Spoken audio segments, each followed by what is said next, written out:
in Green Bay, Wisconsin,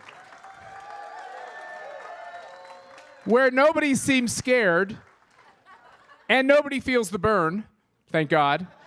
And we're going to bring you a couple of guests during the show. And our first guest is a very special person.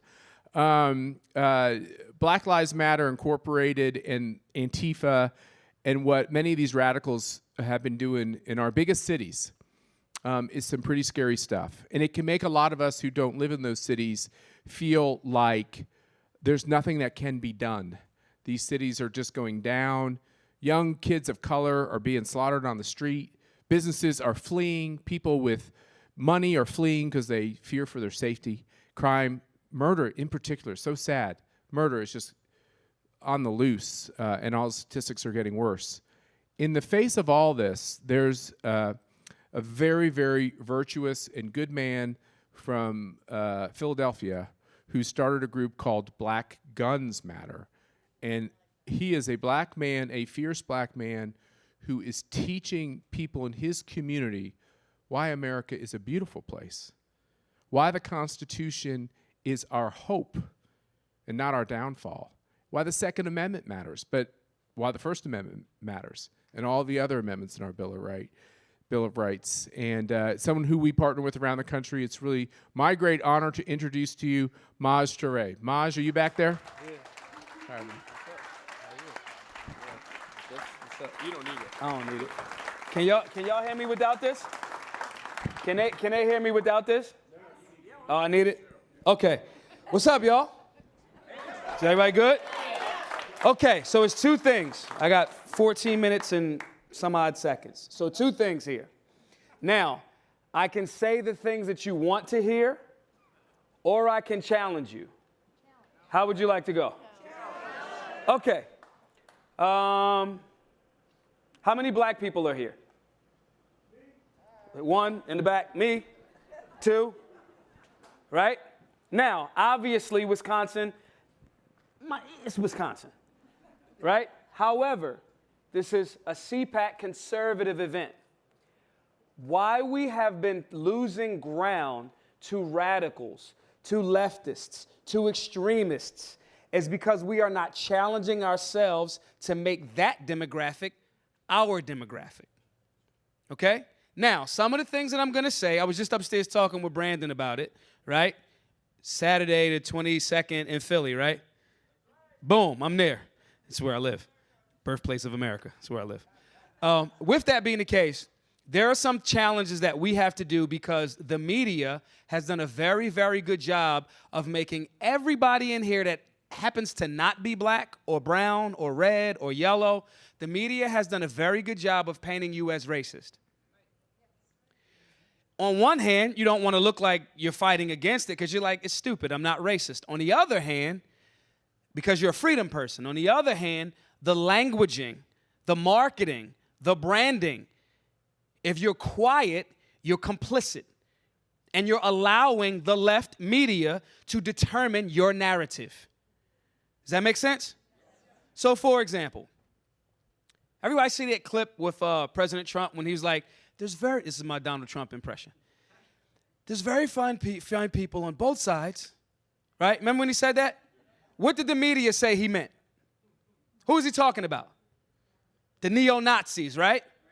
That's what the media said. Literally in that same interview, he literally said, I do not mean the neo-Nazis. Those people should be condemned. The conversation was about tearing down statues, so forth and so on. Charlottesville was how many years ago? This is not new, right? 4 years, right? The conversation was about statues. And in that same conversation, President Trump said, well, we got some bad history. However, if we start taking down every statue, how do you feel about George Washington? He owned slaves. How do you feel about Thomas Jefferson? He owned slaves. Literally in the same interview. How many people have seen that part of the interview? Why is that? Because of media and because of you. Because of me. We are not collectively saying two things. Two things can be true at once. No one in this room is going to say, yeah, black lives don't matter. Does anybody, identify yourself if that's how you feel. Anybody? No. Duh, right? Black lives matter. Duh. The organization that has co-opted a legitimate movement to push for socialism, i.e. communism light, right? Has co-opted a movement that may have started in a legitimate position.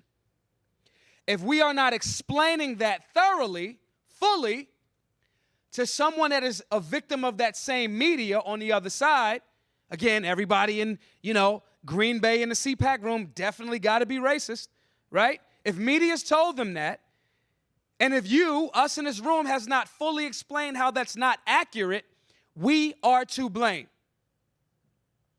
See, the problem is we've become complacent with our freedoms.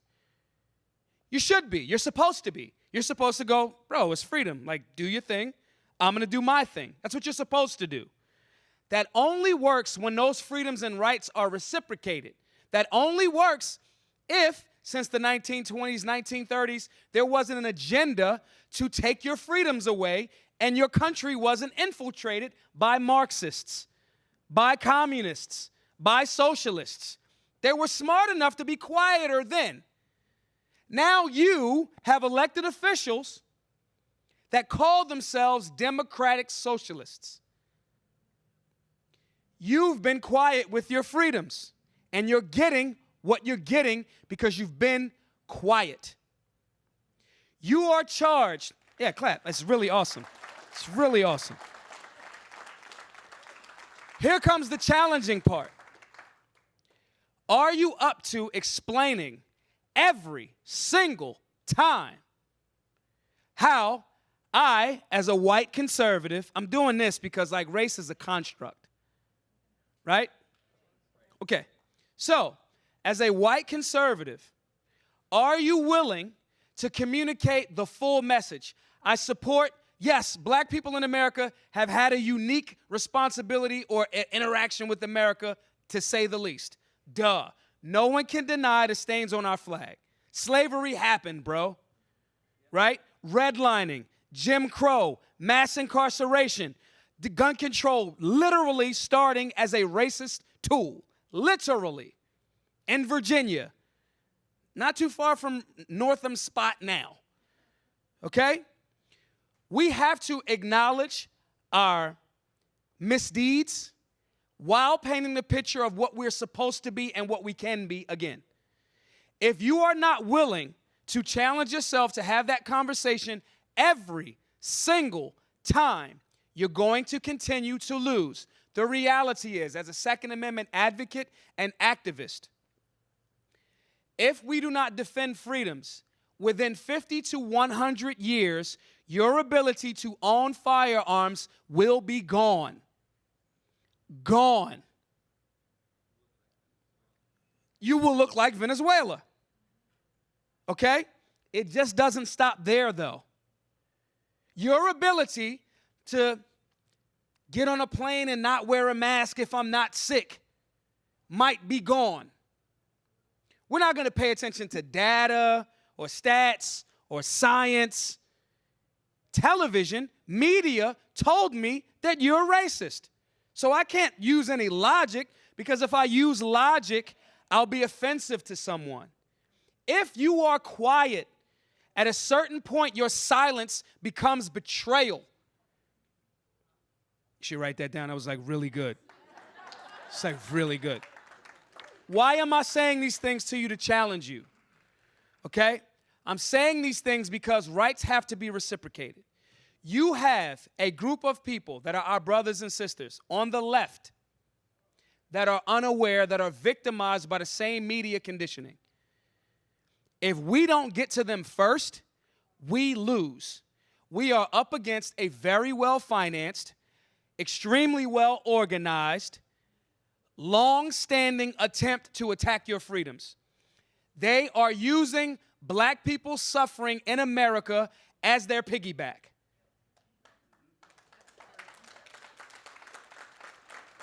So, here's the cool part. This is the part where it's like not just me up here talking to you. I can't serve you if I can't answer some of your questions. There's going to be things that, sorry guys, I get away with stuff that my white brothers and sisters, you're just not going to get away with initially.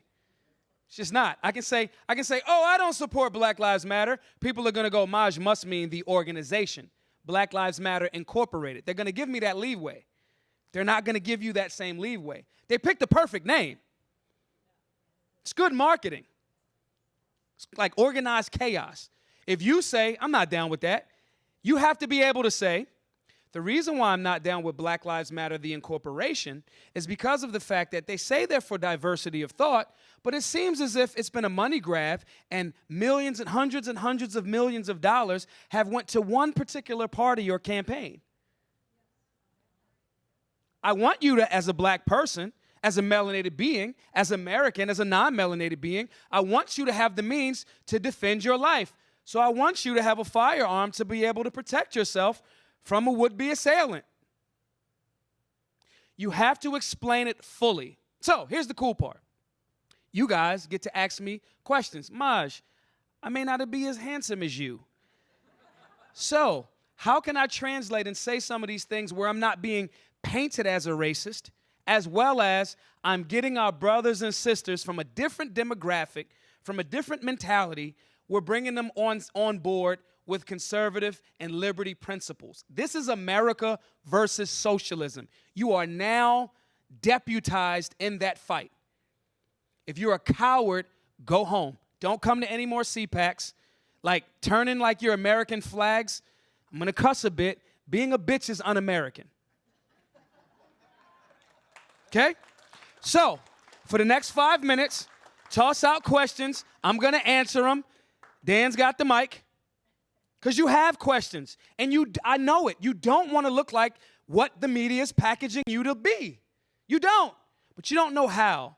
Now you have someone that can answer your questions and give you a little bit of like tutorials in this regard. Nobody ever wants to go first. Okay, good. Guy right there that looks like Dan from Cheers. You do.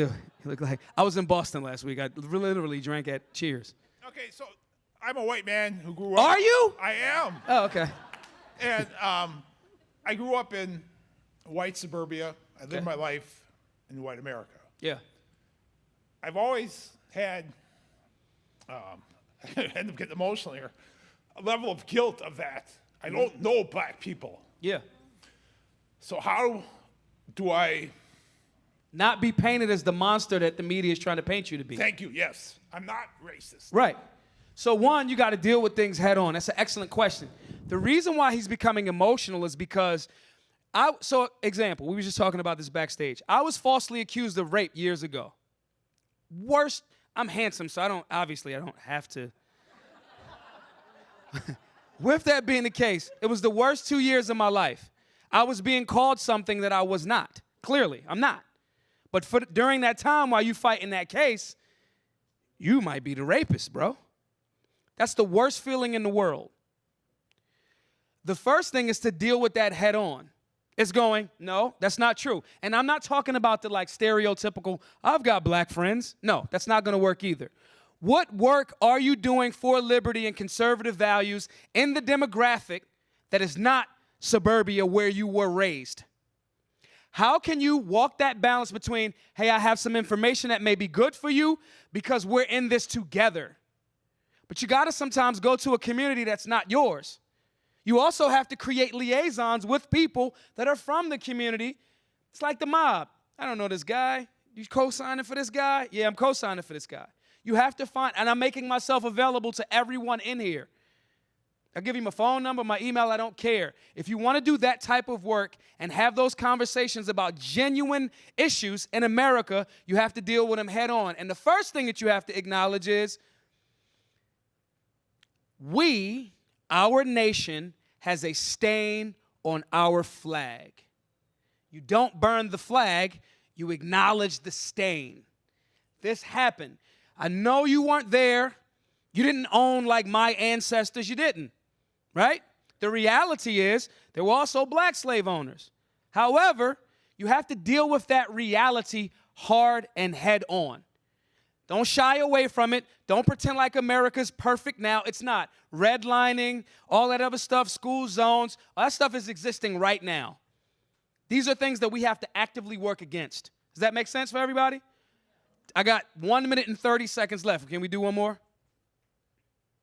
You started out by speaking about good outfits like BLM when they're in the beginning, Yeah. were co-opted later. Yeah. And many others such as them were co-opted. Are we getting to the bottom and the intelligence community coming up with any G2 on where this money and organization is coming from, like Iran or No, North it's not. Korea or George Soros? Or what's the latest on that, if any? Soros is a terrorist. Let's be very clear about that. Terrorist organizations are funded very well. And this is the unfortunate part. If you're not involved in informing the demographic, the reason why a lot of those monies for the BLM Incorporated has been funneled into the Joe Biden presidential campaign is because, again, so it's not terroristic money. It's a group of people that we, us in this room, right, have not done enough work to reach. You can't leave a firearm around a child, right, and get mad when the child picks the gun up if you didn't teach him. So if you're not sharing the information with the demographic, the money's going to go there because the left deals with feelings, not substance. So that's where the money's coming from. But again, and I'll say this and get off the stage, that is your fault. Collectively, that is my fault. Collectively, we must work harder to explain what conservative principles and liberty principles are to the demographic. Because we are so freedom-based, we've left to the wayside. The left is in the places where we are not. And if they are continuously there, we will lose. Okay? My name is Toure. Everybody take your phone out real quick. Take your sweatshop phone out. Go ahead. I threw that in there. I have on Nikes. All right, you got your phones out? Okay, first thing I want you to do is everybody in here following CPAC? You sure? One, you should be following CPAC. Two, if there's anything, right, that I've said today that you want to support, this is the shameless plug portion of the event, I'm going to give you my direct phone number, okay? And then when you text me, I'll text you a way that you can support some of the work that we're doing. Is that fair? Okay, y'all ready for the phone number? Okay. 310, ready? 756 5026. Oh, this is being streamed? You guys got my phone number too. 310-756-5026. Text me if you're interested in supporting and doing some of this work and developing relationships and liaisons, because now you're in Fight Club now. You have to fight. Okay? Thank you all. I appreciate y'all so much. Be safe. Be solutionary.